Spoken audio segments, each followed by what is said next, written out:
మీ అందరికీ కూడా నేటి గీతామృత కార్యక్రమానికి స్వాగతం సుస్వాగతం. ఈరోజు గీతామృతంలో భాగంగా మనము విద్యుక్త ధర్మంలో త్యాగం యొక్క పాత్ర గురించి తెలుసుకుందాము. అది భగవద్గీత యథాతథము 18వ అధ్యాయము 7 నుంచి 12 శ్లోకాల సారాంశము. సో ఇక్కడ మనకు భగవంతుడు చెప్తున్నారు ఏంటంటే విద్యుక్త ధర్మం ఏంటి. సో విద్యుక్త ధర్మము ఎలా మనం డిసైడ్ చేయొచ్చు అంటే భగవంతుడు భగవద్గీత ద్వారా 4 రకాలైనటువంటి వర్ణాల గురించి చెప్తారు, 4 ఆశ్రమాల గురించి చెప్తారు. 4 వర్ణాలు ఏంటంటే బ్రాహ్మణ, క్షత్రియ, వైశ్య, శూద్ర.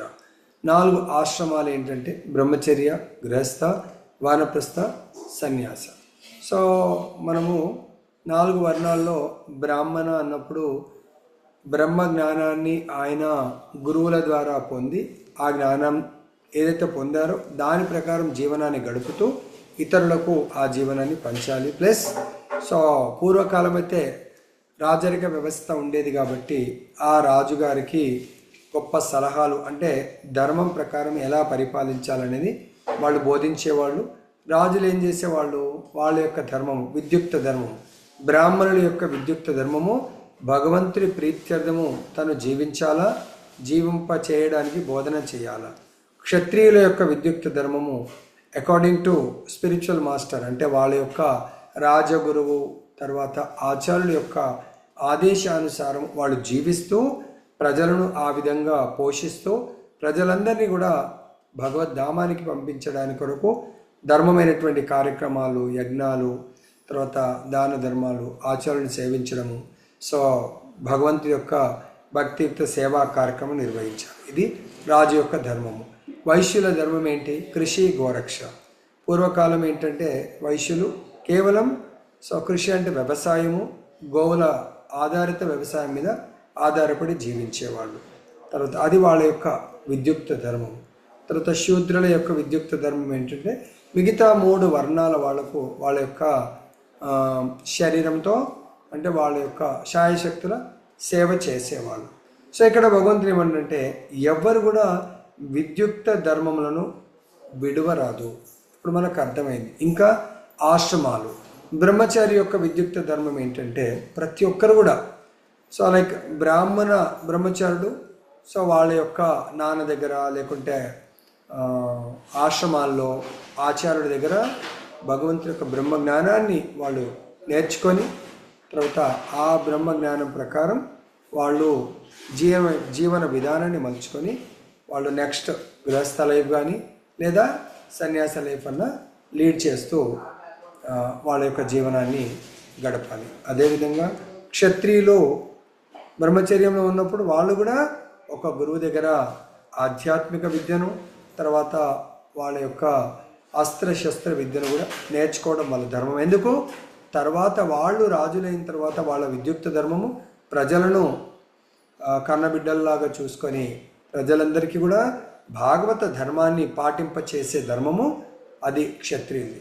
వైశ్యులు ఏంటంటే వాళ్ళు కూడా శాస్త్రానుసారం అంటే రాజుగారు ఆచార్యుడు చెప్పిన విధంగా జీవించాలి. ఇక్కడ గృహస్థ వైశ్యులు ఏం చేయాలి, వాళ్ళు ధర్మం ప్రకారం సంపాదించి దాంట్లోంచి రాజుగారు విధి విధానాలు అంటే ఆయన ఏదైతే ధర్మ కార్యక్రమాలు చేస్తారో దాని కొరకు వాళ్ళు ట్యాక్స్ వాలంటరీగా కట్టేవాళ్ళు అంటే వాళ్ళ విద్యుక్త ధర్మం. తర్వాత శూద్రులు ఏంటి, సో మిగతా 3 వర్ణాలకు గృహస్థులు కూడా సో వాళ్ళు సర్వీస్ చేసేవాళ్ళు. వానప్రస్థ లైఫ్, సో వానప్రస్థ లైఫ్లో ఏం చేసేవాళ్ళంటే ఈ భౌతికమైనటువంటి బంధనాలను వాలంటరీగా త్యజించి వాళ్ళు సంపూర్ణంగా వాళ్ళ ఉన్న ఆస్తిపాస్తులను వాళ్ళ ఫ్యామిలీకి పిల్లలకు అప్పచెప్పి వాళ్ళు వనప్రస్థ లైఫ్ అంటే వనానికి వెళ్ళేటువంటి జీవన విధానం. ఇంకా మనం ఉద్ధరించుకోవాలంటే భవబంధాల నుంచి మనం విడివడి సంపూర్ణంగా భగవంతుడి కొరకు మనం అర్పించుకోవాలి. సన్యాసి అంటే ఇక్కడ సన్యాసి గురించి చెప్తున్నాడు.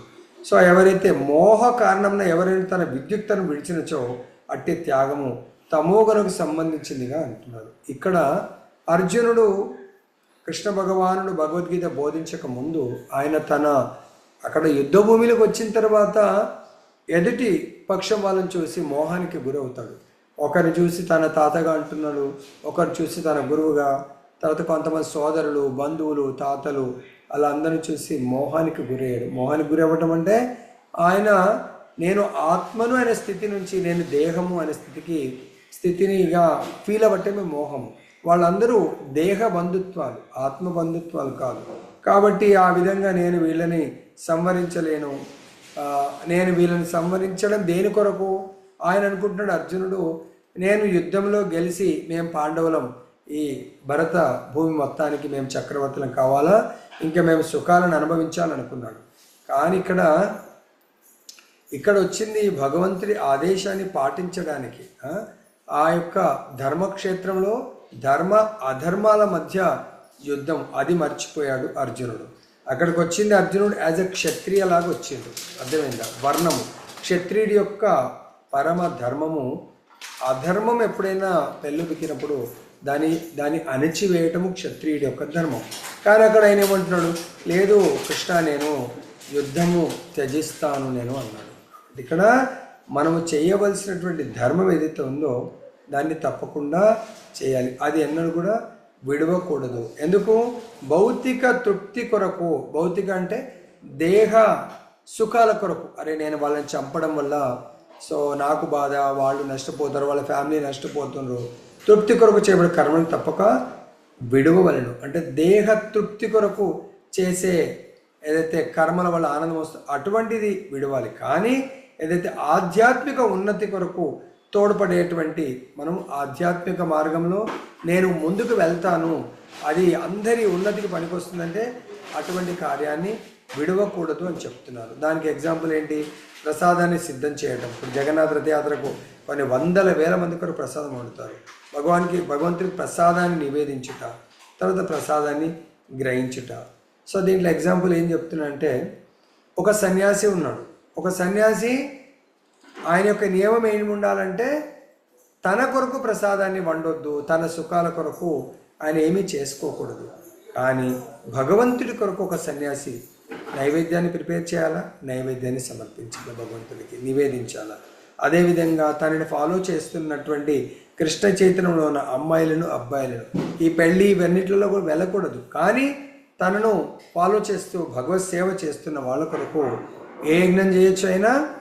సో ఈ పెళ్ళి అనే కళ్యాణం అనే ఈ సంస్కారాన్ని, ఆ యొక్క యజ్ఞాన్ని నిర్వహించవచ్చు అతను. అటువంటి దాన్ని వదలకూడదు అన్నారు. ఒకవేళ వదిలేస్తే భగవత్ సంబంధిత కార్యాన్ని వదిలేస్తే అది తమోగుణ రెనౌన్సియేషన్ అంటారు, త్యాగం అంటారు. సో కానీ ఇక్కడ మనం అర్థం చేసుకోవాలి, అర్జునుడు కూడా సో దేన్ని వదిలేయబోతున్నాడు. ఆయన తను చేయవలసినటువంటి కార్యాన్ని వదిలేయకూడదు. అందుగురించే ఆయన వదిలేస్తాను, చేయాల్సినటువంటి ధర్మాన్ని చేయలేను నేను అన్నప్పుడే భగవంతుడు అర్జునుడికి శరణాగతి పొందిన తర్వాత భగవద్గీతను బోధించాడు. ఎప్పుడైతే అర్జునుడు భగవద్గీతను సంపూర్ణంగా విన్నాడో ఆయన ఇంకా కరిష్యే వచనం తవను, ప్రభు కృష్ణ నేను ఏది చెప్తే అది వినడానికి సిద్ధంగా ఉన్నాను అని చెప్పడం జరిగింది. తర్వాత ఇంకేమంటున్నారు, కొన్నిసార్లు ఏమో ఆలోచిస్తామంటే మన శరీరానికి ఈ కర్మ చేస్తే దుఃఖం అనిపిస్తుందేమో అని చెప్పేసి అనుకుంటూ ఉంటాం. తర్వాత దుఃఖకరములని, దేహమునకు అసౌకర్యం కలుగునని భయం వలన ఎవడైనా విద్యుక్త ధర్మాలను త్యజించే అవకాశం ఉంటుంది. సపోజ్ ఇప్పుడు మన మిలిటరీ వాళ్ళు ఉన్నారు, దేశాన్ని రక్షించాలా. సో ఏమీ పొరుగు దేశాలతో ఏమి ఇబ్బంది లేనప్పుడు హాయిగా తినుకుంటే జస్ట్ అలా కాపలా కాస్తూ ఉంటారు. పొరుగు దేశాలతో మనకి ఇబ్బంది అయింది, వాళ్ళు ఫైరింగ్ చేస్తున్నారు, అమ్మో వీళ్ళు ఫైరింగ్ చేస్తున్నారు నేను చనిపోతానేమో అని చెప్పేసి, నాకేమైనా కష్టమేమో ఆ చలికి అని చెప్పేసి అంటే అటువంటిది త్యజించకూడదు. నువ్వు ఎప్పుడైతే ఆలోచించే పోస్ట్ తీసుకున్నప్పుడు అటువంటి పరిస్థితిలో మనము నాకు ఏదన్నా నష్టం జరుగుతుందంటే దాన్ని రజోగుణం నందు త్యాగం అనర్చడం, దాన్ని వదిలేయటము అని అంటున్నారు. అట్టి కార్యం ఎన్నడూ త్యాగం నందలి ఉన్నత స్థితిని మనకు ప్రసాదించదు. ఇక్కడ మనం చూసినట్టయితే అద్భుతమైనటువంటి లీలలను మనము చర్చించవచ్చు. దీంట్లో కృష్ణ చైతన్యమునందున్నవాడు ఎవరైతే మనందరం కూడా కృష్ణ చైతన్యం ముందుకెళ్తున్నామో కామ్యకర్మలు చేయుచున్నాడనే భయంతో ధనార్జన విడవరాదు. సో ప్రభుజీ మనందరం కూడా సో సన్యాసం తీసుకొని ఏమీ పని చేయకూడదంటే కాదు, మనందరం బిజినెస్ కూడా చేస్తున్నాము, కొంతమంది జాబులు చేస్తున్నాము, కృష్ణ చైతన్యంలో ఉన్నాము. కృష్ణ చైతన్యంలో ఉంటూ మనం ఏం చేయాలా, ధనాన్ని ఎందుకు సంపాదించాలా, భగవంతుడి భక్తియుక్త సేవకు ఉపయోగపడాలి అనే విధంగా మనం సంపాదించాలి. జాబ్ చేస్తున్నాం కేవలం నా దేహానికి, నా యొక్క ఫ్యామిలీ సుఖానికి అని ఎవరైనా పనిచేస్తే అది ఆయన కర్మ బంధనాల్లో చిక్కుకుంటాడు. కానీ అదే అతను భగవంతుడి సేవగా పనిచేస్తే అప్పుడు అది కృష్ణ కర్మగా మారుతుంది. అంతేకాకుండా ఇక్కడ చిన్న ఎగ్జాంపుల్ ఏం చెప్తున్నారు, బ్రహ్మముహూర్తమునందే నిద్ర లేచుట తన శుద్ధమైన కృష్ణ చైతన్యము పురోగతి సాధింపగలిగినచో అతడు భయంతో లేక కర్మలు కష్టతరమని భావించి వాటిని విడవరాదు. చాలామంది ఏం చేస్తున్నారు, పొద్దున లేస్తే నాకు ఏమవుతుందో, సో నా ఆరోగ్యం పాడవుతుందో, ఇంకేమవుతుందో అని చెప్పేసి అటువంటి కృష్ణ కర్మలను విడిస్తూ ఉన్నారు భయంతో. కానీ అటువంటి కృష్ణ కర్మలను వదిలేయకండి. సో ఆరోగ్యాన్ని కూడా చూసుకోవాలా, కృష్ణ కర్మల్ని కూడా చూడాలి. అట్టి త్యాగము తప్పక రజోగుణం, అంటే నా ఆరోగ్యానికి జాగ్రత్త పడడానికి కొరకు కృష్ణ కర్మల్ని త్యాగం చేస్తే దాన్ని రజోగుణ కర్మ త్యాగము అంటారు. అటువంటి కర్మలను త్యజించకండి. అట్టి భావంలో మానవుడు కర్మను త్యాగం చేస్తే ఆ త్యాగ ఫలం ఎన్నడూ కూడా మనము పొందలేము. సో ఇక్కడ మనము చాలా యుగాల్లో, చాలా మనము చరిత్రలో చూడొచ్చు భగవంతుడు ఎంత ఉన్నతమైనటువంటి త్యాగాలు చేస్తాడు. ఎవరి కొరకు? ఇతరులను రక్షించడానికి, ఇతరులను మేలు కొరకు. అవి కూడా మనము లీలలు చూద్దాం. నెక్స్ట్ ఏమంటున్నాడు, ఓ అర్జున, తప్పక వనరింపవలసి ఉన్నందున తన స్వధర్మము నిర్వహించచ్చు సమస్త భౌతిక సంపర్కమును మరియు సర్వ ఫలాసక్తిని త్యజించిరో వారి త్యాగము సాత్వికము. సో దేంట్లో ఫస్ట్ తమోగుణ త్యాగము, రెండవది రజోగుణ త్యాగము, మూడవది సాత్విక త్యాగము. సో ఆ సాత్విక త్యాగంలో ఏమంటున్నాడు, మనము చేయవలసినటువంటి విద్యుక్త ధర్మములను ఎటువంటి భావనలో, భగవంతుడి యొక్క భావనలు, అంటే నేను తప్పకుండా ఇది చేయవలసిందే, నా ధర్మము అని చేయాలి. మనకి ఇక్కడ చూసినట్టయితే ఒకటే ధర్మం ఉంటుంది, విద్యుక్త ధర్మము. కానీ దేహ భావనలో ఉన్న వాళ్ళ విద్యుక్త ధర్మం ఒకటి ఉంటుంది, ఆత్మ భావన అంటే బ్రహ్మభూత స్థితిలో ఉన్నటువంటి త్యాగం ఒకటి ఉంటుంది. సో మనం చూసినట్టయితే రామచంద్రుడి యొక్క లీలలో ఒకరిని మించి ఒకరు త్యాగం చేయడానికి సిద్ధమవుతూ ఉంటారు. సో కైకేయి మాత తన కోరికను దశరథుడి ద్వారా వెళ్ళబుచ్చుతుంది. ఏంటా కోరిక? నెక్స్ట్ డేనే పట్టాభిషేకం కావాలా, కానీ నెక్స్ట్ డే రాత్రికి రాత్రి రామచంద్రుడు రాజ్యాన్ని త్యజించాలా. ఓకే, ఎన్ని సంవత్సరాలు? 14 సంవత్సరాలు ప్లస్ ఇంకొకటి ఏంది, నా కొడుకు రాజు కావాలా అని చెప్పేసి. కానీ ఇక్కడ రామచంద్రుడు తనంతట తానుగా కాదు, త్యజిస్తున్నాడు. సో భగవంతుడు ఇక్కడ తన తల్లి తండ్రి యొక్క కోరికలు నెరవేర్చడానికి కొరకు ఆ రాజు అనే పదవిని త్యజిస్తూ ఉన్నాడు. ఇంకా ఉన్నతంగా దేని కొరకు? అక్కడ దేవతల కోరిక ఉంది. దేనికి? రామచంద్రుడు ఎవరు? క్షత్రియుడు. ఆయన యొక్క విద్యుక్త ధర్మం ఏంటి? ఇక్కడ అయోధ్యకు రాజు అవ్వడం ఎవరన్నా అవుతారు, కానీ ఒక రాజుగారి యొక్క రాజభోగాలను అనుభవించడమే విద్యుక్త ధర్మం కాదు. నిజమైంది ఏంటి? ప్రజలందరినీ కూడా, ప్రజలంటే ఎవరు? ఈవెన్ ప్రజ అంటే జంతువులతో సహా, అంటే దాంట్లో అరణ్యాల్లో ఉంటారు ఋషి మునులందరూ కూడా రాజుగారి యొక్క ప్రజలే. అర్థమైందా? తర్వాత అక్కడ వాళ్ళ బాగోగులను చూసుకోవాల్సింది రాజు యొక్క కర్తవ్యమే. కాబట్టి ఇక్కడ ఆ రాజుగారు ఏదైతే పదవిని అలంకరించక ముందే దేవతలు ఋషి మునులందరూ వేడుకుంటున్నారు, హే ప్రభు, మీరు రాజు అయిపోతే మళ్ళీ రాలేరు స్వామి, మేము ఎన్నో కష్టాలను అనుభవిస్తున్నాము, కాబట్టి మా కొరకు రాజ్యాన్ని కొంత తాత్కాలికంగా త్యజించి సో మా దగ్గరికి రండి అని వేడుకుంటారు. ఎందుకు? ఆ రావణుడి యొక్క కష్టాలను కడతీర్చండి అని చెప్పేసి. అదే చిన్నతనంలోనే ఎవరు వచ్చారు రామచంద్రుడి దగ్గరికి? విశ్వామిత్రుడు వస్తాడు. సో రామచంద్రుడిని తీసుకొని వెళ్ళడానికి, రామలక్ష్మణ్ తీసుకొని వెళ్ళడానికి. ఎందుకు? సో ఇక్కడ రాజ సుఖాలను త్యజించి స్వామి, సో మాకు కష్టాలు ఏదైతే ఇస్తున్నారో రాక్షసులు, వాళ్ళని సంహరించండి అని చెప్పేసి. అంటే ఉత్తమమైనటువంటి త్యాగము అది చూడాలి మనం. ఉత్తమమైనటువంటి త్యాగం ఏంటి? భక్తులకు సేవ చేయడానికి కొరకు మన భౌతిక సుఖాలను త్యజించడము నిజమైనటువంటి త్యాగము. సో ఇక్కడ చూడండి, సో మనం శారీరక సుఖాలను కొన్నిసార్లు భగవంతుడు భగవద్భక్తుల కొరకు త్యజించాల్సి ఉంటుంది. అది నిజమైనటువంటి త్యాగం. రామచంద్రుడు ఏం చేశాడు? ఇక్కడ తన రాజభోగాలను త్యజించి సో కటిక నీలమై పడుకుంటూ ఎన్నో కష్టాలను అనుభవిస్తూ, కానీ ఋషిమునులకు తన యొక్క దివ్యమంగళ దర్శనాన్ని ఇవ్వటం ఎంతోమందికి ఆనందం. అంతేకాకుండా హనుమంతుడు తన యొక్క దాస్య భక్తుడు వెయిట్ చేస్తున్నాడు రామచంద్రుని కలవడానికి. లంకలో తన యొక్క భక్తుడు విభీషణుడు ఎంతో కాలం నుంచి, 1000 సంవత్సరాల నుంచి రామచంద్రుడి యొక్క అవతరణ గురించి వెయిట్ చేస్తూ ఉన్నాడు. అర్థమైందా? సో కాబట్టి భగవంతుడు అటువంటి భక్తులకు దర్శనం ఇవ్వడానికి, అటువంటి భక్తులను రక్షించడానికి కొరకు, తర్వాత దుష్ట దుర్మార్గుల్ని శిక్షించడానికి కొరకు భగవంతుడు రాజ్యాన్ని త్యజించడం జరిగింది. సో కాబట్టి మనము దేన్ని త్యజించాలా, దేన్ని త్యజించకూడదు. రామచంద్రుడు తన యొక్క క్షత్రియ ధర్మము భోగాల కొరకు కాదు, క్షత్రియ ధర్మము పరిత్రాణాయ సాధూనా వినాశాయ చతుష్కృతాం ధర్మ సంస్థాపనార్థాయ సంభవామి యుగే యుగే.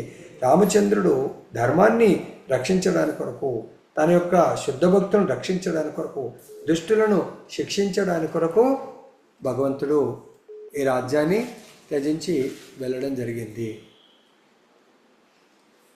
సో ఇక్కడ మనం ఇంకా చూసినట్టయితే ఈ శ్లోకంలో ప్రభుపాద వారి ఎగ్జాంపుల్స్ చెప్తున్నారు.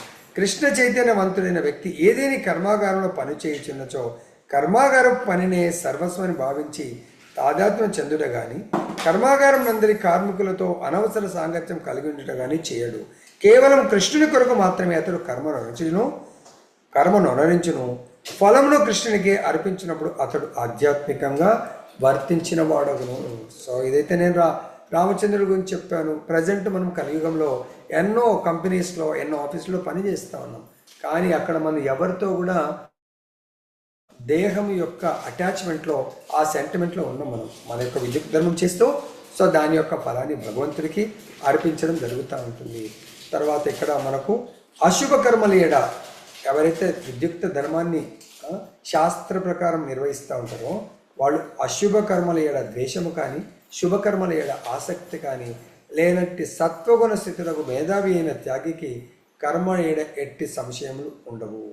సో మేధావి అంటున్నాడు అంటే సకల శాస్త్ర కోవిదులు ఏంటంటే ఎవరిని ద్వేషించరో, సో ఎవరి పట్ల ఆసక్తితో ఉండరు. వాళ్ళు ఎవరు అలా చేయగలుగుతారు, సమదృష్టితో చూడగలుగుతారు. అన్ని స్థితుల్లో సమంగా వాళ్ళు మెయింటైన్ ఎవరు చేయగలుగుతారంటే ఎవరైతే ఏ వ్యక్తి అయితే కృష్ణ చైతన్యంలో ఉంటాడో, కృష్ణ చైతన్యం ఉన్నాడో లేదు ఎలా తెలుసుకుంటాము? అతడు సత్వగుణ సంపన్నుడై ఉంటాడు. అతడు ఇంకా ఈ దేహ కాన్షియస్లీ, ఈ దేహ బాధను కలిగించే విషయంలో కానీ మానవులు కానీ ద్వేషింపడు. మనం కూడా ఎంతోమంది ఇబ్బందులు పెడతా ఉంటారు, బాధలు పెడతా ఉంటారు. కానీ వాళ్ళ పట్ల, వాళ్ళ చేష్టల పట్ల మనం అంత పెద్ద ప్రభావితులము కాము. ఒకవేళ మీరు ప్రభావితులైతే మీరు సత్వగుణంలో లేనట్టే. ఎవరైతే సత్వగుణంలో ఉంటారో చైతన్య మహాప్రభు చెప్పినట్టుగా అమానినా మానదేనా, ఎవరి యొక్క గౌరవ మర్యాదలను పెద్ద పట్టించుకోడు, కానీ తను మాత్రం గౌరవ మర్యాదలను ఇస్తూ ఉంటాడు. ఎలాగైతే కృష్ణ భగవానుడు ద్వాపరయుగంలో ఆయన భక్తులకు మాటలు ఇస్తారు, ఆ మాటలకు కట్టుబడి ఉంటారు. శిశుపాలుడి యొక్క తల్లికి తన సొంత కజిన్ బ్రదరే అవుతాడు, ఆయన ఏమని మాటిస్తాడు? ఆయన మృత్యువు కేవలం కృష్ణ భగవానుడి చేతుల్లో ఉంటుంది. తల్లి మాట తీసుకుంటుంది, అతన్ని క్షమించు అంటే భగవంతుడు అంటాడు ఇతను అసుర ప్రవృత్తి ఉంది కాబట్టి 100 తప్పుల వరకు క్షమిస్తాను, దాని తర్వాత క్షమించను. సో ఆయన ఏం చేస్తాడు? చాలాసార్లు జాగ్రత్త పడతాడు. 99 తప్పులు కాగానే మళ్ళీ ఇంకా 100వ తప్పు చేయడు. తర్వాత అలా చాలాసార్లు ఇదైపోతాడు. కానీ ధర్మరాజు చేస్తున్న రాజసూయ యజ్ఞంలో మాత్రం ఆయన అవుట్ ఆఫ్ కంట్రోల్ అయిపోతాడు. అవుట్ ఆఫ్ కంట్రోల్ అయ్యి 99 తర్వాత 100వ తప్పు కూడా చేయడం జరుగుతుంది. అప్పుడు భగవంతుడు ఆ ఇచ్చిన మాట తప్పకుండా ఆయనని సంవరించడం జరుగుతుంది. సో అక్కడ కూడా భగవంతుడు తన దుష్టులను శిక్షించడానికి కొరకు, అర్థమైందా? మనం కూడా సో ఎవరన్నా ఏమని అన్నారంటే దానితో ప్రభావితులం కాకూడదు. ప్రభావితమయ్యి మనం చేయవలసినటువంటి విద్యుక్త ధర్మముల పట్ల మనము చేయకుండా ఆపివేయకూడదు. ఆధ్యాత్మిక స్థితి అందు నిలిచి ఉన్న అట్టి వ్యక్తి అత్యంత మేధా సంపన్నుడును మరియు తాను నుంచి కర్మలైన సంశయ రహితుడని గుర్తింపవలను. అత్యంత మేధా సంపన్నుడు, ఆధ్యాత్మిక స్థితి. దానికి ఎలా ఎగ్జాంపుల్ తీసుకోవచ్చండి? కృష్ణ భగవానుడు భగవంతుడు, భగవంతుడి యొక్క భక్తుల లీలల ద్వారానే మనం తీసుకోవచ్చు. రామచంద్రుడు తన యొక్క జీవన విధానంలో 4 మర్యాదలను మనకు ఎగ్జాంపుల్ చూపించారు. ఏంటి ఆ 4 మర్యాదలు? మనకు సామాన్య ధర్మాన్ని, అంటే సామాన్య విద్యుక్త ధర్మము, తన యొక్క ఈ దేహానికి ఏదైతే బంధువులు బంధుత్వాలు ఉంటారో వాళ్ళందరినీ కూడా సాటిస్ఫై చేస్తారు. ఎవరిని కూడా ఇబ్బంది పెట్టకుండా సామాన్య ధర్మాన్ని పాటిస్తాడు. అదేవిధంగా లక్ష్మణుడు విశేష ధర్మాన్ని పాటిస్తాడు. ఆయన తను భగవంతుడికి సేవకుడు కాబట్టి నిత్య నిరంతరము భగవంతుని సేవించడమే నా పరమ ధర్మము. ఆయన అక్కడ సామాన్య ధర్మం ఏంటి?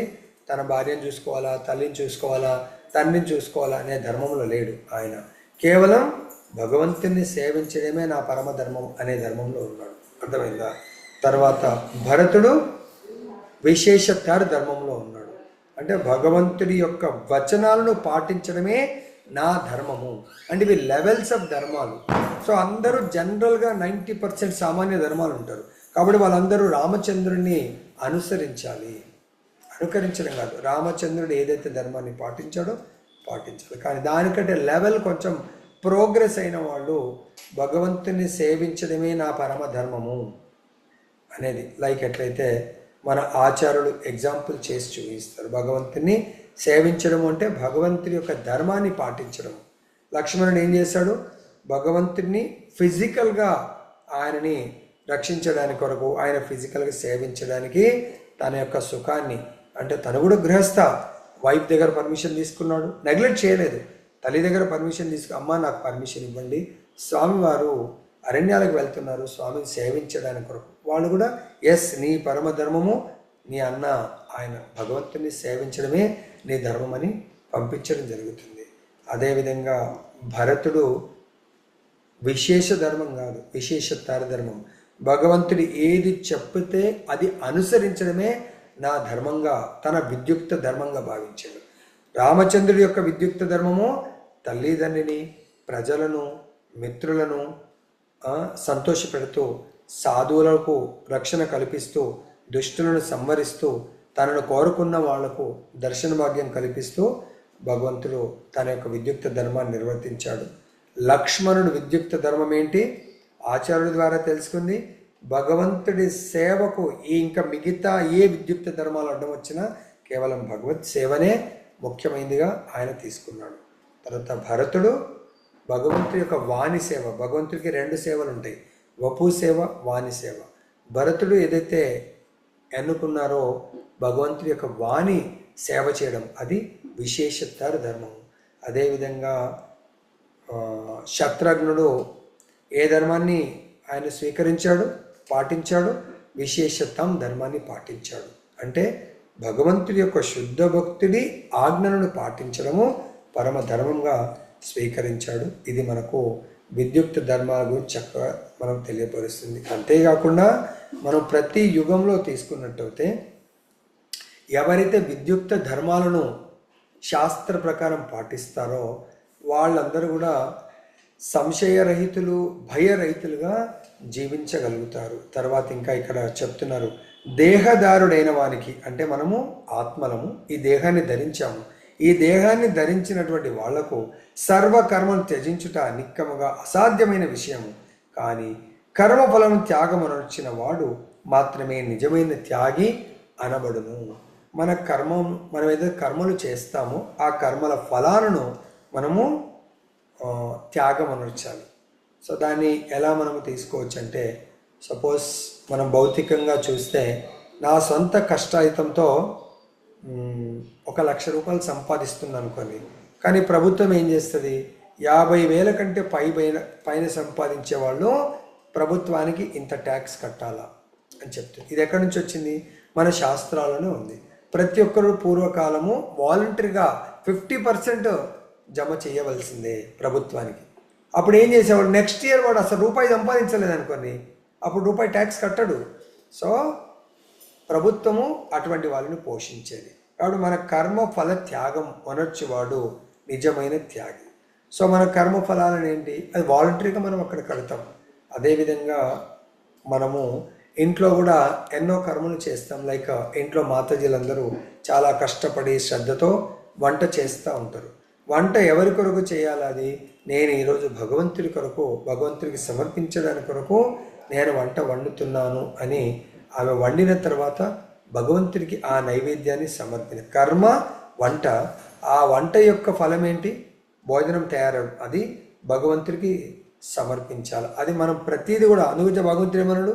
9వ అధ్యాయము 27వ శ్లోకంలో యత్ కరోసి యదష్టాసి యజ్జుహోసి యత్ తపస్ససి కౌంతేయ దదాసి యత్ మత్ అర్పణం. అంటే భగవంతుడు ఏమంటాడు? యత్ కరోసి యదష్టాసి యజ్జుహోసి యత్ తపస్ససి. అంటే మీరు ఏది చేసినా, ఏది భుజించినా, ఏది హోమం చేసినా, ఏది దానం చేసినా, అది ఏ తపస్సు చేసినా నాకు అర్పణగా చెయ్యమన్నాడు. అర్పణ అంటే నా కొరకు చెయ్యండి అని చెప్పేసి భగవంతుడు ఇక్కడ చెప్తున్నారు. అది నిజమైనటువంటి త్యాగము అని చెప్పేసి మనకు చెప్తాం. మన కర్మ ఫలాలను మనం అనుభవించడానికి కొరకు కాకుండా భగవంతుడికి అర్పణ చేయాలి. శ్రీకృష్ణునికి సర్వమును అర్పించేవాడు నిజమైన త్యాగి. సో మన యొక్క తెలివితేటలను, బుద్ధిని, అదేవిధంగా మరి ఆ కాలంలో అయితే రామచంద్రుడు ఉన్నాడు, తర్వాత కృష్ణ భగవానుడి యొక్క కాలంలో ఉన్నారు వాళ్ళు. మరి మనం ఇప్పుడు ఎలా అర్పణ చేయగలుగుతాము అంటే ఆచార్యులు ఏం చెప్తున్నారంటే ఎవరైతే కృష్ణ చైతన్యంలో ఉంటారో సో వాళ్ళు భగవంతుడి యొక్క ప్రతినిధి అయినటువంటి ఆధ్యాత్మిక ఆచారుల ఆదేశానుసారము మన యొక్క కర్మ ఫలాలను భగవంతుడికి అర్పణ చేయాలి. అలా చేసిన వాళ్ళకి ఎటువంటి కర్మ బంధనాల్లో చిక్కుకొని ఉండరు. ఇంకా ఏం చెప్తున్నారంటే ఇక్కడ కృష్ణ చైతన్యం నందు సభ్యులైన పలువురు తమ కార్యములందు కానీ కర్మాగారములందు కానీ ఇతర చోట్ల కానీ కష్టించి పనిచేసినను వారు సంపాదించిన దానిని అంతటినీ సంస్థకే ఇచ్చివేయుదురు. ఇట్టి మహాత్ములు వాస్తవంగా సన్యాసులని సన్యాసాసనం నెలకొన్నట్టు వారిని చెప్పవచ్చు. ఇక్కడ కర్మఫలమును ఏ విధంగా త్యాగం చేయవలనో మరి ఎట్టి ప్రయోజనమునకై కర్మఫలమును త్యజింపవలనో ఇక్కడ స్పష్టపరపబడింది.